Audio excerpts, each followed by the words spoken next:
Clowns या joker काफ़ी funny होते हैं, लेकिन जब उनको डरावने तरीके से दिखाया जाता है तो वो बहुत ही क्रीपी और खौफनाक लगने लगते हैं।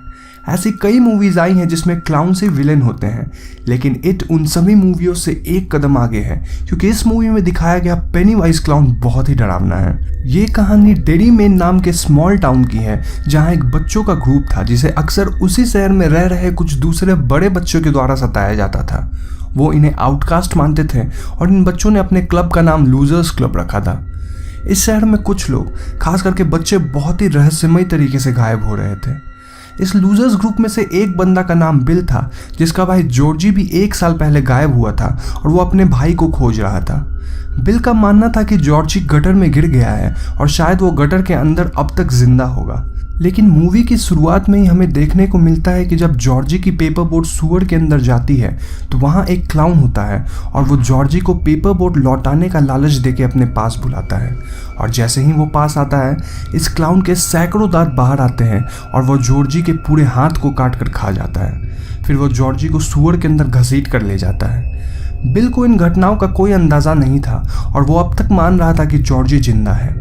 गर्मियों की छुट्टी के समय लूजर्स क्लब में एक लड़की आती है जिसका नाम बेवर्ली था और सभी उसे काफ़ी पसंद कर रहे होते हैं। इन इवेंट्स के दौरान 2 और लड़के भी लूजर्स क्लब को ज्वाइन करते हैं, जिन्हें लूजर्स क्लब ने उसी टाउन में रह रहे हेनरी और उनके ग्रुप से पिटने से बचाया था।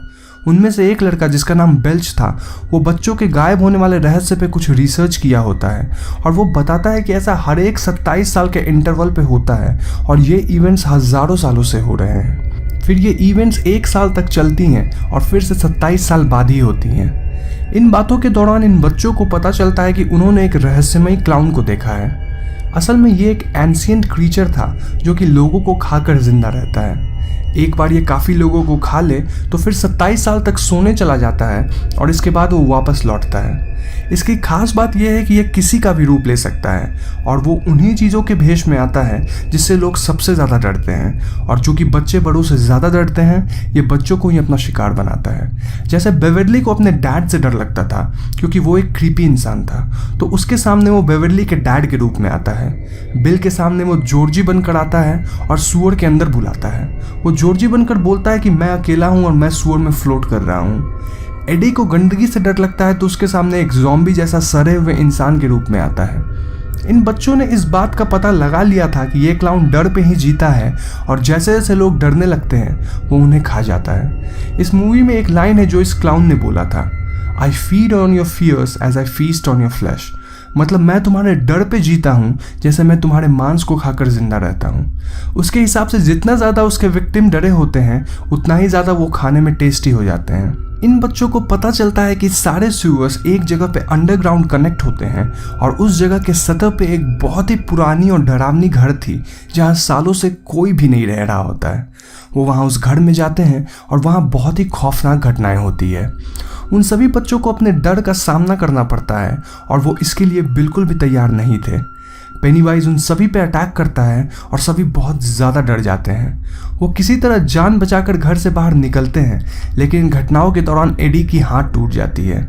बाहर निकलने के बाद इन बच्चों में आपस में झगड़ा हो जाता है क्योंकि सभी का मानना था कि वो सब इस क्लाउन का शिकार बन रहे हैं क्योंकि बिल अपनी भाई जॉर्जी को खोजने के चक्कर में उन सभी को इस घटनाओं में घसीट लिया है। वो सभी अलग अलग हो जाते हैं, लेकिन कुछ ही दिन बाद उन्हें पता चलता है कि पेनीवाइज बेवर्ली को उठाकर सीवर्स में ले गया है। बिल सबको ये बात बताता है और ये बच्चे एक बार फिर से यूनाइट होते हैं अपने अपने डर का सामना करने के लिए। अदर साइड ऑफ स्टोरी में हेनरी, जो कि शहर में सबको परेशान करता था, वो पेनीवाइज के कंट्रोल में आ जाता है और पेनीवाइज उससे अपने ही डैड की कत्ल करवाता है। पेनीवाइज को पता होता है कि ये बच्चे उसका सामना करने आएंगे और वो हेनरी को अपने काइंड ऑफ प्रोटेक्टर के रूप में रखता है। अब ये बच्चे घर के अंदर जाते हैं जहां माइक की लड़ाई हेनरी से होती है और माइक हेनरी के सर पे पत्थर मार के उसे बेहोश कर देता है। फिर ये बच्चे इसी घर में एक कुआं के अंदर जाते हैं और सीवर्स में पहुंच जाते हैं। वहां पहुंचकर उन्हें पता चलता है कि उनका एक दोस्त स्टैन मिसिंग है। वो स्टैन को खोजने लगते हैं और उसका नाम जोर जोर से पुकारने लगते हैं। स्टैन अपने डैड के ऑफिस में पड़ी एक डरावनी तस्वीर से बहुत ही डरता था और पेनीवाइज उसी तस्वीर का रूप लेके स्टैन को ऑलमोस्ट खाने ही वाला होता है कि बच्चे वहां पहुंच जाते हैं और पेनीवाइज भाग जाता है। स्टैन इस बात से बहुत ही ज़्यादा डिस्टर्ब हो जाता है और उसे लगता है कि उनके दोस्तों ने उसे छोड़ दिया था।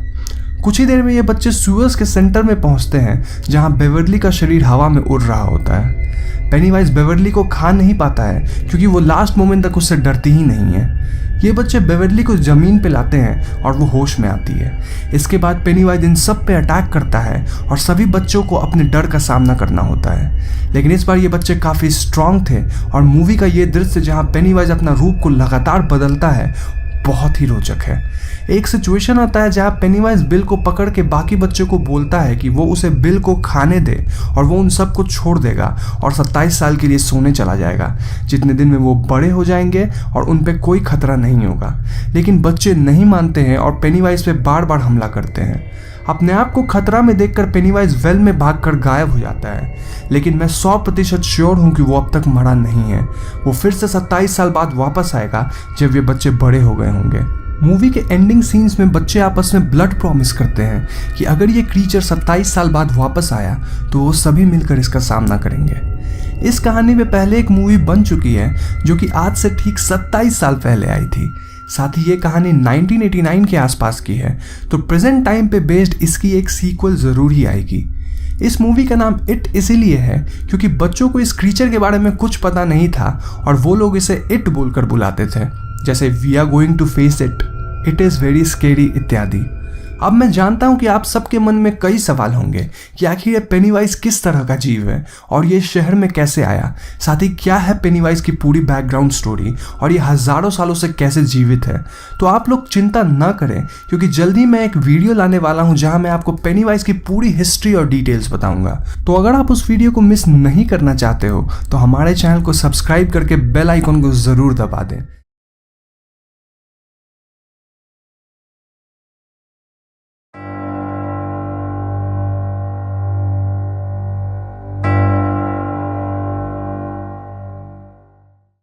तो कहानी की शुरुआत 1991 में होती है जहां मिजूरी के केटल स्प्रिंग्स में हम कुछ टीनेजर्स को बॉनफायर के पास पार्टी करते देखते हैं। ये लोग बे पेन कॉर्न सिरप फैक्ट्री के सामने ही पार्टी कर रहे थे और यहाँ एक लड़का और लड़की कॉर्न फील्ड में इंटीमेट होने जाते हैं। लेकिन तभी एकदम से एक क्लाउन मास्क वाला इंसान इन दोनों पे हमला करके इन्हें समाप्त कर देता है। अब दोस्तों मैं आपको बता दूं कि ये क्लाउन फिगर एक्चुअली में बे पेन का मैस्कॉट है जो कि फ्रेंडो नाम से प्रचलित है इन द टाउन, और कहानी में आगे मैं क्लाउन को फ्रेंडो ही पुकारूंगा। यहाँ से कहानी प्रेजेंट टाइम में आती है जहाँ हम क्विन नाम की टीनेजर से मिलते हैं और क्विन अपने पिता ग्लेन के साथ केटल स्प्रिंग्स में शिफ्ट हो रही है। ग्लेन एक डॉक्टर है और हाल ही में वो अपनी वाइफ को लूज किए हैं। ग्लेन की वाइफ जो कि क्विन की माँ हुई वो ओवरडोज के कारण नहीं बची और तब से ग्लेन इमरजेंसी रूम में जाने की हिम्मत नहीं जुटा पा रहे थे, इसलिए वो सबको छोड़ के इस छोटे से टाउन में आ गए हैं as a general doctor for the whole town. खैर अगले दिन क्विन स्कूल के लिए निकल रही होती है जब उसके घर के बाहर इनका नेबर रस्ट आता है। रस्ट भी सेम स्कूल जाता था और वो क्विन के साथ स्कूल तक वॉक करता है। वॉकिंग के दौरान क्विन नोटिस करती है कि टाउन के ग्रोन अप्स थोड़े एंटी सोशल थे।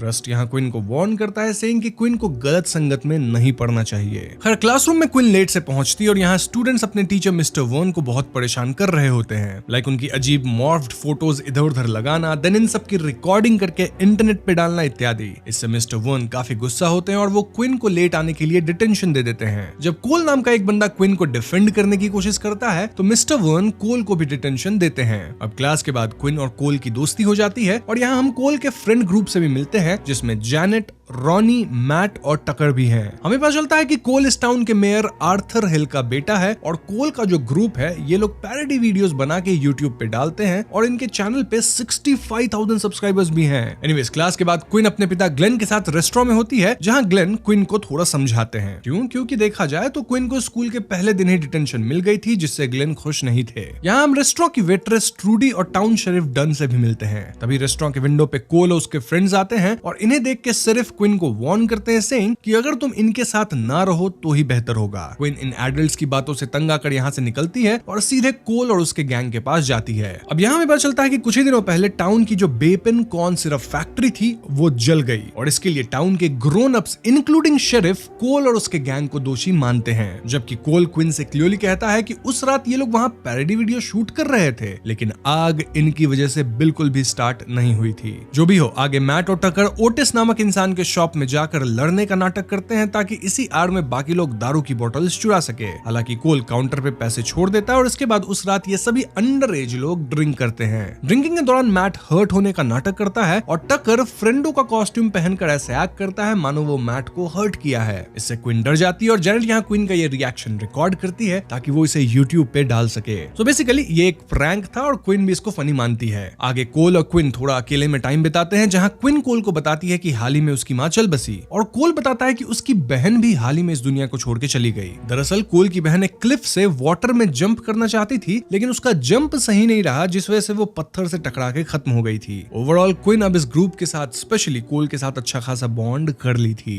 नाउ देर रात कोल क्वीन को उसके घर तक छोड़ता है और घर के अंदर जाने से पहले क्वीन कोल को किस करती है। तभी क्वीन के पिता यहाँ एकदम गुस्से में आते हैं और वो क्वीन पे भड़कते हैं क्योंकि क्वीन उन्हें बिना बताए इतनी रात तक गायब थी। अब घर के अंदर क्वीन और ग्लेन के बीच थोड़ी कहासुनी हो जाती है क्योंकि कहीं ना कहीं क्वीन की माँ की मौत के बाद बाप बेटी के रिश्तों में दरारें आने लग गई थी। इसके बाद क्वीन अपने कमरे में जाती है जहाँ वो पाती है कि उसके डरने वाली वीडियो ऑलरेडी पोस्ट हो चुकी है। क्वीन एक्साइटमेंट में वीडियो देखती है, लेकिन वो पाती है कि वीडियो में जब टकर फ्रेंडो बन के क्वीन को डराया था तब बैकग्राउंड में कोई और भी फ्रेंडो के कॉस्ट्यूम में विजिबल था। जी हाँ दोस्तों, क्वीन ये बात ग्रुप चैट पे पॉइंट आउट करती है और टकर, जो कि फिलहाल अपने घर पे था, वो भी इस चीज को नोटिस करता है। अब टकर का डोरबेल बजता है और डोर पे वो फ्रेंडो क्लाउन मास्क में किसी इंसान को देखता है। टकर को लगता है कि ये मजाक शायद मैट कर रहा होगा और वो मैट को कॉल आउट करने की कोशिश करता है, लेकिन ये मजाक थोड़ा लंबा खिंचता है, जहां टकर को घर के एक कमरे में प्लास्टिक शीट बिछी हुई मिलती है और फिर उसे फ्रेंडो क्लाउन का एक म्यूजिक बॉक्स भी मिलता है। आई मीन वो बॉक्स होते हैं ना जिसे घुमाने पे साउंड आता है और एंड में बॉक्स से क्लाउन निकलता है, वैसा ही कुछ। टकर यहाँ बॉक्स को घुमाता है और इसके एंड में एकदम से उसके पीछे से फ्रेंडो आके टकर को चाकू से समाप्त कर देता है। फिर फ्रेंडो टकर की लाश को उसी प्लास्टिक शीट में बांध कर ले जाता है। अब दोस्तों, मूवी के पहले सीन में भी जब दो लोग खत्म हुए थे तो वहां भी लड़की इसी म्यूजिक बॉक्स को पूरा घुमाई थी। तो ये काइंड ऑफ एक पैटर्न है कि जो भी इस म्यूजिक बॉक्स को पूरा प्ले कर रहा है उसकी काइंड ऑफ मौत होती है। एनीवेज, अब अगले दिन टाउन में 100वां फाउंडर्स डे मनाया जा रहा था और ये इस टाउन का एक फेस्टिवल जैसा दिन है जहां ग्रोन अप्स परेड वगैरह करवाते हैं और कॉर्न के फसल को काइंड ऑफ सेलिब्रेट करते हैं। देखा जाए तो इनके टाउन में एक ही फैक्ट्री थी विच वाज बेपन कॉर्न सिरप फैक्ट्री। तो हाँ, यहाँ कॉर्न बहुत इंपॉर्टेंट है। नाउ फाउंडर्स डे पे कोल के पिता मेयर आर्थर हिल स्पीच वगैरह देने वाले थे और वो कोल को परेड देखने जाने से मना करते हैं क्योंकि कोल को स्कूल में डिटेंशन मिला था, लेकिन कोल की माँ उसे अलाउ कर देती है और इस सीन से हम समझ पाते हैं कि आर्थर अपने बेटे कोल की हरकतों से खुश नहीं रहते हैं। वहीं दूसरी तरफ हम मैट को अपने गराज में वर्कआउट करते देखते हैं जब उसे भी बेपेन फ्रेंडो वाली म्यूजिक बॉक्स मिलती है। मैट इस म्यूजिक बॉक्स को घुमाता है, देन इसे फेंक देता है, लेकिन अगले ही क्षण फ्रेंडो आके उसके बेंच प्रेस पे प्रेशर डालता है और नुकीले औजार से मैट का सर ही अलग कर देता है। यानी अब तक मैट और टकर इस फ्रेंडो का शिकार बन चुके हैं। Coming to founders day parade, Arthur Hill अपना भाषण देते हैं और कोल, क्वीन, जेनेट और रॉनी वीडियोस वगैरह बना रहे थे। तभी एक ड्रंक आदमी यूनिसाइकिल पे फ्रेंडो का मास्क लगाए क्रैकर्स जगल करने लगता है और इससे इतनी अफरा तफरी मचती है कि पूरा परेड ही खराब हो जाता है। साथ ही आसपास थोड़ी आग वगैरह भी लग जाती है जिससे भगदड़ मचती है। शरीफ को लगता है कि ये काम जरूर कोल और ग्रुप का होगा, इसलिए वो कोल, क्वीन, जेनेट और रॉनी को पुलिस स्टेशन में लॉक कर देते हैं। थोड़ी देर बाद क्वीन के पिता इन्हें छुड़ाते हैं और इस पॉइंट पे क्वीन के पिता ग्लेन उससे काफी गुस्सा हो चुके थे। वो क्वीन को एक मैनुअल कार गिफ्ट करने वाले थे, साथ ही मैनुअल ड्राइव करना सिखाने वाले थे, लेकिन पुलिस से लॉक होने वाले इंसिडेंट के बाद ग्लेन का मूड पूरी तरह से खराब हो चुका था, इतना कि वो क्वीन को ग्राउंड करते हैं, यानी क्वीन का घर से बाहर जाना अब वर्जित था। लेकिन उस रात कोल क्वीन को एक पार्टी के लिए बुलाता है और ऐसे में क्वीन अपने पिता के सो जाने के बाद चुपके से घर से बाहर निकल जाती है। देन कोल क्वीन को पिक करता है और दोनों कार में पार्टी की तरफ जाने लगते हैं। रास्ते में कोल क्वीन को वही बेपेन फ्रेंडो वाला म्यूजिक बॉक्स देता है और तभी इन्हें रोड पे रस्ट दिखता है जो कि डियर हंट करके कहीं जा रहा था। कोल और रस्ट के कॉन्वर्सेशन से हम समझ पाते हैं कि ये दोनों ना सिर्फ एक दूसरे को जानते हैं बल्कि इनका कुछ तो पास्ट भी रहा है। जो भी है, यहाँ से निकल के कोल और क्वीन सीधा पार्टी में पहुंचते हैं और ये पार्टी कोल ही काइंड ऑफ स्पॉन्सर किया था। ये पार्टी मोस्टली टीनेजर्स की ही थी और पार्टी में डांस वगैरह करने के बाद कोल और क्वीन इंटीमेट होने लगते हैं, जहां कोल एकदम से थोड़ी गे जैसी बातें बोल देता है जिससे क्वीन भड़क के बाहर चली जाती है। बाहर जिंजर नाम की एक लड़की कॉर्नफील्ड से बाहर आती है जिसके बैक पे एक एरो लगा हुआ था। जी हाँ दोस्तों, क्वीन ये देख शॉक में थी, लेकिन जेनेट और रॉनी का कहना था कि जरूर ये मजाक मैट और टकर कर रहा है और इसी प्लानिंग के लिए दोनों 1-2 दिन से गायब हैं। तभी कॉर्नफील्ड से कोई मैट का अलग हुआ सर इनकी ओर फेंकता है और सर देख के भी जेनेट और रॉनी इसे नकली समझ रहे थे। इनफैक्ट ये दोनों ना समझ लड़कियां तो मैट के सर से खेलने लग जाती हैं। देन क्विन कंफर्म करती है कि जिंजर खत्म हो चुकी है और ऐसे में सभी भागते हैं। तब तक कॉर्नफील्ड से एक फ्रेंडो बाहर आता है जो कि टीनेजर्स को खत्म करना शुरू करता है। ये फ्रेंडो क्विन, जैनेट और रॉनी को भी खत्म कर देता है, लेकिन एन मौके पे रस्ट एक शॉटगन से उस पे हमला करता है। अब इससे पहले क्विन इस गिरे हुए फ्रेंडो का मास्क निकाल पाती, कॉर्नफील्ड से ढेर सारे फ्रेंडोज बाहर निकलते हैं और सबके हाथ में अलग अलग वेपन्स थे, like chain saw, pitch fork, तलवार वगैरह वगैरह। तभी कोल भी यहाँ आता है। देन रस्ट एक फ्रेंडो पे गोली चलाता है, जिसके बाद ये पांचों यानी कि कोल, क्विन, जैनेट, रॉनी और रस्ट एक फार्म हाउस में जा छिपते हैं। अब ये पांचों यहाँ ज्यादा देर नहीं छिप सकते थे क्योंकि ढेर सारे फ्रेंडोज ऑलरेडी डोर को कट करने लग गए थे। तभी क्विन को अंदर एक सुअर का ढक्कन दिखता है जिसे हटा के ये लोग यहाँ से बाहर निकल सकते थे। रस्ट कहता है कि वो फ्यूल एंड ट्रैक्टर की मदद से छोटा एक्सप्लोजन करेगा फ्रेंडोज को रोकने के लिए, और तब तक बाकी लोग सुअर या गटर से होके उस पार निकल सकते हैं कॉर्नफील्ड में। तो हाँ, आगे ऐसा ही होता है जहाँ रस्ट फ्रेंडोज के सामने ब्लास्ट करता है और बाकी 4 लोग सुअर के थ्रू कॉर्नफील्ड में निकल जाते हैं। इनका प्लान था हाईवे पे जाके हेल्प मांगना या फिर पास के किसी नेबर के घर से फोन यूज करके हेल्प बुलाना। कोल यहाँ रस्ट को बचाने वापस जाना चाहता था, लेकिन सभी कोल को ऐसा करने से मना करते हैं। वैसे इस सब भागा दौड़ी में हम समझ पाते हैं कि कोल और रस्ट गे हैं और दोनों एक दूसरे को पहले से ही पसंद करते हैं। ऑल्दो कोल अपने गे होने वाली बात को एक्सेप्ट नहीं करना चाहता है और शायद इसलिए वो ओवर कंपनसेट करने के लिए लड़कियां घुमाता रहता है। दूसरी तरफ ग्लेन क्विन के कमरे में जाते हैं और वो पाते हैं कि क्विन गायब है। ऐसे में वो टाउन में क्विन को ढूंढने लगते हैं और यहाँ उन्हें अपने क्लिनिक की लाइट जलती हुई दिखती है। वो पाते हैं कि उनकी क्लिनिक में ब्रेक इन हुआ है और तभी एक फ्रेंडो ग्लेन को चाकू दिखा के क्लिनिक के अंदर लाता है। यहाँ एक दूसरा फ्रेंडो इंजर्ड था और ये मोस्टली वो फ्रेंडो है जिसपे रस्ट शॉटगन चलाया था। चाकू वाला फ्रेंडो ग्लेन को डरा धमका के इस इंजर्ड फ्रेंडो पे जबरदस्ती ऑपरेट करने को कहता है। ग्लेन भी ऑपरेशन शुरू करता है, लेकिन इसी दौरान वो चाकू वाले फ्रेंडो को चकमा देके उसे उसकी ही नाइफ से गर्दन पे हमला कर देता है। देन ग्लेन फौरन अपनी कार में यहाँ से निकलता है। Coming to Cole and team, ये चारों भाग के हाईवे पे आते हैं जहाँ इन्हें शेरिफ मिलते हैं। अब शेरिफ इन चारों की एक नहीं सुनते, रादर वो कोल को अरेस्ट करके ले जाते हैं। ना हैरानी की बात थी कि शेरिफ सिर्फ कोल को अरेस्ट करके ले गए, बाकी 3 को छोड़ दिए। ऐसे में क्विन, जैनेट और रॉनी कॉर्नफील्ड्स के थ्रू एक नेबर के घर की तरफ बढ़ते हैं, लेकिन यहाँ फील्ड में फ्रेंडोज वापस इन पे हमला करते हैं। इस हमले में रॉनी समाप्त हो जाती है और क्विन जैनेट के साथ फाइनली नेबर के घर में पहुंचती है। अब ये नेबर भी फ्रेंडो वाली अटायर में था और उसके घर पे कोल और उसकी गैंग की फोटोज एंड न्यूज़पेपर क्लिपिंग्स थी डिपिक्टिंग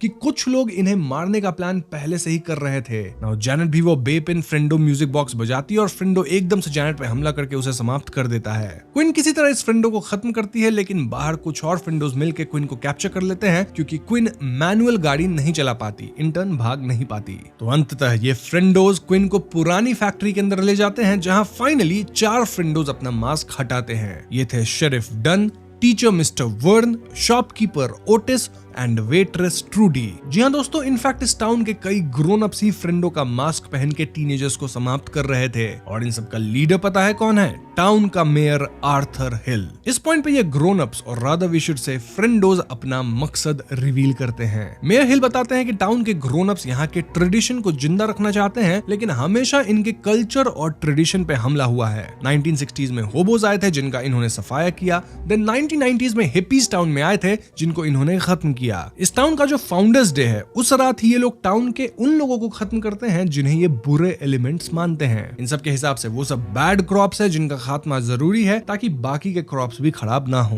करंट टाइम में टीनेजर्स ट्रेडिशन और कल्चर में नहीं मानते और हर कुछ मजाक में लेते हैं। देन इंटरनेट पे सबका मजाक बना के वीडियो डालते हैं और सबको परेशान करते हैं। इसीलिए सभी ग्रोन अप्स मिलके इन गिने चुने टीनेजर्स को खत्म कर रहे थे जो कि प्रॉब्लम्स क्रिएट कर रहे थे टाउन के अंदर। मेयर हिल यहाँ रिवील करते हैं कि वो अपने बेटे कोल तक को रस्सी से एक सहारा देके लटकाए हुए थे क्योंकि वो अपने बेटे को भी समाप्त करना चाहते थे। मेयर अपने बेटे को डिसोन कर चुके हैं और वो ऐसा सेटअप करेंगे कि सबको लगेगा कोल ही सबको खत्म किया और फिर खुद भी लटक गया। कोल यहाँ अपने पिता को कोसता है सेइंग कि वो एकदम पागल है, लेकिन कोल के पिता कहते हैं कि कोल उनके लिए तब से ही मर गया था जब कोल के कारण उसकी बहन खत्म हुई थी। कोल क्लियरली कहता है कि उसकी बहन का खत्म होना सिर्फ एक एक्सीडेंट था, लेकिन मेयर हिल कहते हैं कि बहन का ख्याल रखना कोल की जिम्मेदारी थी जो कि कोल पूरा नहीं कर पाया। सो फाइनली ये फ्रेंडोज मिलके कोल और क्विन को खत्म करने ही वाले होते हैं कि ग्लेन यहाँ अपनी कार से सब कुछ ठोकते हुए अंदर आता है। इस धमाकेदार एंट्री से काफी कुछ इधर उधर गिरता है जिसमें ट्रूडी और ओटिस समाप्त हो जाते हैं। मेयर हिल अपने बेटे को निपटाने आगे बढ़ते हैं, वही शेरिफ क्विन के पीछे भागते हैं। क्विन यहाँ इलेक्ट्रिक शॉक देने वाले यंत्र की मदद से शेरिफ के मुंह में झटका देके उन्हें खत्म करती है। वहीं मेयर हिल कोल के पैर के नीचे से कार को हटाने की कोशिश करते हैं ताकि सहारा हटने से कोल लटक के समाप्त हो जाए, लेकिन कार मूव नहीं होती क्योंकि टायर के नीचे डेब्रीज आ गए थे। डेब्रीज बैटरीज हटाते वक्त कोल और उसके पिता मेयर हिल की बातें होती है, जहां एक और खुलासा होता है। अगर आपको याद होगा दोस्तों, तो मैंने आपको बताया था कि टाउन की फैक्ट्री जल गई थी, जिससे टाउन के आधे लोग बेरोजगार हो गए थे और इसका इल्जाम कोल और उसके गैंग पे ही डाला गया था। लेकिन असल में ये आग मेयर हिल खुद लगवाया था ताकि वो इंश्योरेंस के पैसे ले सके। जी हाँ दोस्तों, वो फैक्ट्री लॉस में जाने लगी थी और मेयर को सभी तनख्वाह वगैरह तो देनी पड़ ही रही थी, इसीलिए वो अपने फायदे के लिए ऐसा कदम उठाया था। मतलब इंश्योरेंस का पैसा भी मिल गया और अब सैलरीज भी नहीं देनी पड़ेगी। ये सब बोल के मेयर हिल कार को मूव करके यहाँ से भाग जाता है और इससे कोल लटक जाता है, लेकिन ग्लेन कोल को सहारा देता है। तभी एंट्री होती है रस्ट की, जो कि रस्सी को शूट करके तोड़ता है और इससे कोल की जान बच जाती है। And this scene also proves कि रस्ट भी वहां पे धमाके के बाद समाप्त तो नहीं हुआ। यहाँ कोल और रस्ट एक दूसरे को किस करते हैं और तब तक क्विन भी यहाँ आती है। इसके बाद ग्लेन सहित क्विन, रस्ट और कोल यहाँ से कार में निकलते हैं और इनका रास्ता टीचर मिस्टर वन रोकते हैं विद अ चेन सॉ। यहाँ गाड़ी क्विन चला रही होती है और ये एक मैनुअल गाड़ी थी। स्टिल अपने पापा के इंस्ट्रक्शंस फॉलो करते हुए क्विन ना सिर्फ गाड़ी चलाती है बल्कि स्पीड चला के मिस्टर वन को कुचल के समाप्ति कर देती है। So yes, in the end Cole, Rust, Quinn और ग्लेन बच जाते हैं। बट द थिंग इज कि मेयर आर्थर हिल गाड़ी में भाग गया था और वो जरूर कहीं ना कहीं जिंदा है। अब यहाँ से कहानी एक साल आगे आती है, जहाँ ग्लेन अब मेयर के लिए इलेक्शन लड़ रहा होता है और क्विन कॉलेज के लिए निकल रही होती है। क्विन से मिलने रस्ट और कोल आते हैं, जो कि अब ओपनली रिलेशनशिप में हैं, और ये दोनों क्विन को एक बैटन यानी कोलैप्स होने वाला डंडा गिफ्ट देते हैं ताकि वो खुद को डिफेंड कर सके। फाइनली क्विन अपनी कार में कॉलेज के लिए निकलती है और उसे बैक सीट में एक बेपेन म्यूजिक बॉक्स मिलता है, जिसे वो विंडो से बाहर फेंक देती है। देन स्ट्रीट पे ये बॉक्स ओपन होता है और फिल्म यहीं पे खत्म हो जाती है। तो दोस्तों, ये थी क्लाउन इन अ कॉर्नफील्ड की कहानी और यहाँ एंड में मेयर आर्थर हिल क्लियरली बच गया है। सो यस, वो वापस आ सकता है, जिससे इस फिल्म की सीक्वल आ सकती है। मोरओवर, फिल्म में जो भी उस बेपेन म्यूजिक बॉक्स को पूरा बजा के ओपन कर देता था, वो समहाउ खत्म होता था फ्रेंडोज द्वारा। मतलब इसका कोई सुपरनैचुरल कनेक्शन नहीं है, लेकिन ये काइंड ऑफ डायरेक्टर का प्ले था दिखाने के लिए कि हाँ, इससे सारी किलिंग्स कनेक्टेड हैं। इसीलिए हम कह सकते हैं कि ये बेपेन Frendo music box kind of signify करता है कि अब कोई इंसान खत्म होगा। और फिल्म के एंड में इसका ओपन होना भी यही बताता है कि मौत का सिलसिला अभी खत्म नहीं हुआ है